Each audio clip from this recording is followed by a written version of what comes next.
Domestic data entry operator कार्यक्रम का परिचय। आइए जानते हैं इस कार्यक्रम का परिचय।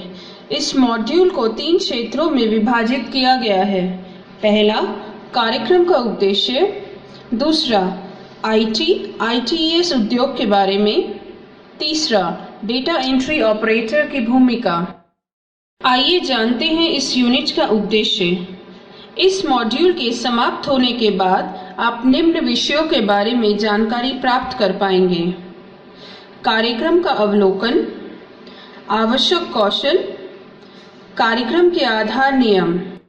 यह कार्यक्रम निम्न विषयों का अवलोकन करेगा: आईटी उद्योग, डेटा एंट्री ऑपरेटर की भूमिका और जिम्मेदारियां, आईटी उद्योग की विशिष्ट अवधारणाएं, अपने कार्य को प्रभावी ढंग से करने के लिए आवश्यक व्यावहारिक, व्यावसायिक, तकनीकी एवं भाषा कौशल, डेटा एंट्री सेवाएं प्रदान करने के लिए संबंधित तकनीक, आवश्यकताओं को पूरा करने के लिए अपने कार्य का प्रबंधन करने का तरीका, एक स्वच्छ, सकुशल एवं सुरक्षित वातावरण बनाने का तरीका। इस कार्यक्रम के माध्यम से आप निम्न विषयों के बारे में प्रशिक्षित होंगे: संचार कौशल, भाषा कौशल, तकनीकी कौशल, निर्णय लेना व समस्या निवारण, योजना एवं संगठन, ग्राहक केंद्रीयता, विस्तार पर ध्यान देना, समूह के साथ काम करना। आइए जानते हैं इस कार्यक्रम के कुछ बुनियादी नियम के बारे में। समय पर पहुंचकर कार्य आरंभ करना। सभी प्रतिभागियों से अपेक्षा की जाती है कि वह वर्कशॉप में हो रहे सभी गतिविधियों में भाग लें। प्रतिभागियों के मोबाइल को कक्षा के अंदर हमेशा बंद या साइलेंट मोड पर होना चाहिए। प्रतिभागियों को समय सीमा का पालन करना चाहिए। यदि प्रतिभागियों को ब्रेक 15 मिनट का मिला है तो उन्हें 15 मिनट के पूर्ण होने से पहले कक्षा में होना चाहिए। सभी संदेहों को प्रशिक्षक के सामने उठाया जाना चाहिए। प्रतिभागियों को आपस में बात नहीं करनी चाहिए। सक्रिय रूप से सुनना। जब दूसरे बात कर रहे हो तो उनका सम्मान करना चाहिए। यदि आपको कुछ समझ नहीं आ रहा है तो प्रशिक्षक से पूछना चाहिए। आइए जानते हैं आईटीएस उद्योग के बारे में। सूचना प्रौद्योगिकी आईटी कंप्यूटर और दूरसंचार उपकरणों का अनुप्रयोग है जिसका प्रयोग डेटा को स्टोर करना, पुनः प्राप्त करना, संचारित करना और बदलाव करने के लिए होता है। आईटीएस उद्योग में यह निम्न सेवाएं शामिल है। आईटी कंपनियों में लोग आईटी सेवाएं, प्रौद्योगिकी आधारित परामर्श, प्रौद्योगिक विकास, सिस्टम विश्लेषण, प्रोग्रामिंग, सिस्टम प्रशिक्षण और प्रौद्योगिक बिक्री आदि से जुड़े होते हैं। इसमें अन्य क्षेत्र में आईटी पेशेवरों को भी शामिल किया जाता है जिनकी प्राथमिक नौकरी भूमिका आईटी केंद्रित होती है, जिसमें आईटी विभाग और आईटी समर्थन स्टाफ भी शामिल होता है। आइए जानते हैं इस सेक्टर की कुछ प्रवृत्तियों के बारे में। दूरसंचार, कंप्यूटिंग और नेटवर्किंग का अभिसरण और हार्डवेयर प्लेटफॉर्मों की जगह सॉफ्टवेयर प्लेटफॉर्मों का प्रयोग करना। संचार करने के लिए एम्बेडेड आवाज क्षमता से ही इंटरनेट का हिस्सा है जो आवाज, डेटा, वीडियो और स्थानीय जानकारी को भी संभालता है। आइए जानते हैं भारत में आईटीएस उद्योग के बारे में। रिसेशन के बावजूद भारत में आईटीएस उद्योग बड़ी तेजी से बढ़ रहा है। भारत में आईटी उद्योग 5.5% की वृद्धि से बढ़ रहा है। नासकॉम के अनुसार इस वर्ष तक यह उद्योग 50 अरब अमेरिकी डॉलर की एक ऐतिहासिक नींव रखने वाला है। घरेलू बाजार में 12% की वृद्धि दर्ज की गई है। 2015 तक भारत ऑफशोरिंग उद्योग में संभावित रूप से 120 से 180 बिलियन डॉलर की अनुमानित कमाई करेगा। वर्तमान में इस उद्योग में लगभग 10 लाख लोगों को प्रत्यक्ष तथा 25 लाख लोगों को अप्रत्यक्ष रूप से रोजगार प्रदान किया है। नासकॉम के अनुसार अगले वित्तीय वर्ष में 1,50,000 नौकरियां बढ़ने की उम्मीद है। आइए जानते हैं इस उद्योग के वर्तमान में ट्रेंड के बारे में। मोबाइल उपकरण 2014 तक यह भविष्यवाणी की गई थी कि मोबाइल का उपयोग परंपरागत रूप से एक डेस्कटॉप के उद्योग से अधिक हो जाएगा।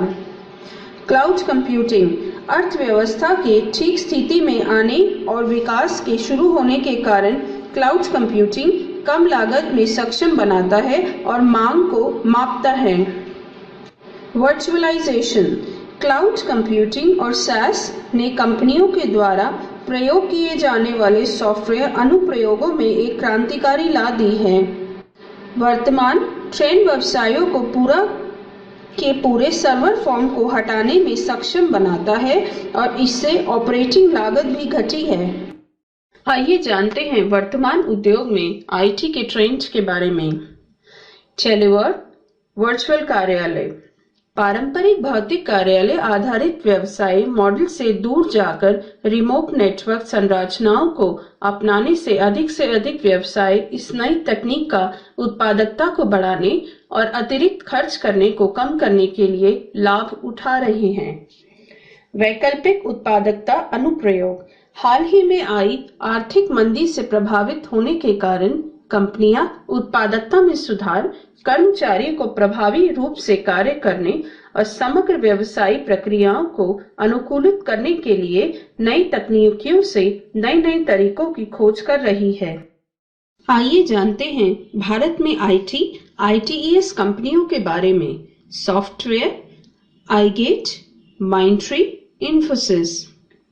IT HCL technologies, Infosys, telesolution. ITES TCS, Genpact, Wipro. आइए डेटा एंट्री ऑपरेटर की भूमिका के बारे में जानते हैं। डेटा एंट्री ऑपरेटर एक मशीन की गति और सटीकता के साथ अल्फान्यूमेरिक कीबोर्ड का उपयोग करके डेटा एंट्री करता है।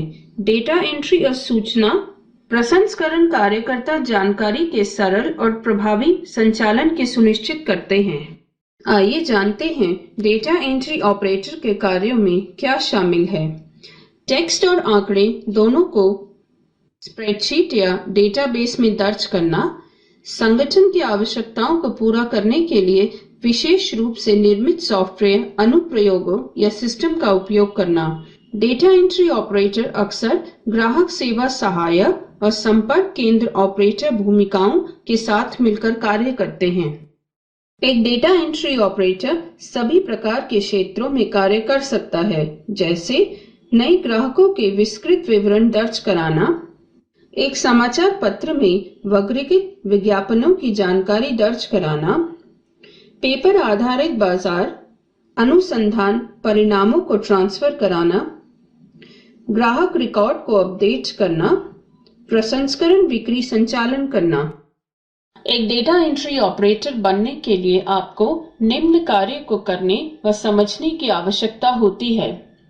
उत्तम कंप्यूटर कौशल प्राप्त करना, गणित और अंग्रेजी कौशल के साथ जल्दी टाइप करने में सक्षम होना, सर्वोत्तम ग्राहक सेवा कौशल का ज्ञान होना, डेटा की गोपनीयता से जुड़ी समस्याओं को समझने में सक्षम होना, त्वरित और सटीकता के साथ कार्य करने में सक्षम होना और विस्तार पर ध्यान देना। आइए जानते हैं एक डेटा एंट्री ऑपरेटर की जिम्मेदारियों के बारे में। एक DEO दैनिक कार्य रिपोर्ट प्रदान करने और दैनिक घंटों के आधार पर कार्य करने के लिए उत्तरदायी होता है। एक DEO ग्राहक से कार्यस्थल क्षेत्र या उसके विपरीत किए गए डेटा को इलेक्ट्रॉनिक रूप में एंटर करने के लिए उत्तरदायी होता है। एक DEO का कार्य संगठन के आकार और संरचना के आधार पर भिन्न होता है। एक DEO को सुनिश्चित करना होता है कि डेटा संग्रहण फॉर्म पर दर्ज आंकड़े विशिष्ट डेटाबेस में निर्धारित समय सीमा में सटीकता के साथ दर्ज किए गए हों। एक DEO का डेटाबेस के साथ आई किसी भी प्रकार की समस्या की पहचान और प्रबंधक के साथ चर्चा करके उचित कार्यवाही करनी होती है। एक डीईओ को यह सुनिश्चित करना होता है कि ग्राहक का डेटा अप टू डेट हो। पर्याप्त आंकड़ों के लिए up to date filing system को बनाए रखना होता है। विभिन्न प्रकार के डेटा एंट्री सॉफ्टवेयर और तकनीकों को प्रयोग करके ग्राहकों की बुनियादी जानकारी को पूर्ण रूप से दर्ज करना चाहिए। इस बात का ध्यान रखना होता है कि संगठन के डेटा संरक्षण अधिनियम के अनुसार डेटा में अनाधिकृत उपयोग का रोकने हेतु उचित सुरक्षा उपायों का पालन किया गया हो। विभिन्न प्रौद्योगिकी रुझानों और प्रक्रियाओं की जानकारी के साथ साथ डेटाबेस प्रबंधन और आईटी पहल की अपडेटेड जानकारी का पता होना चाहिए।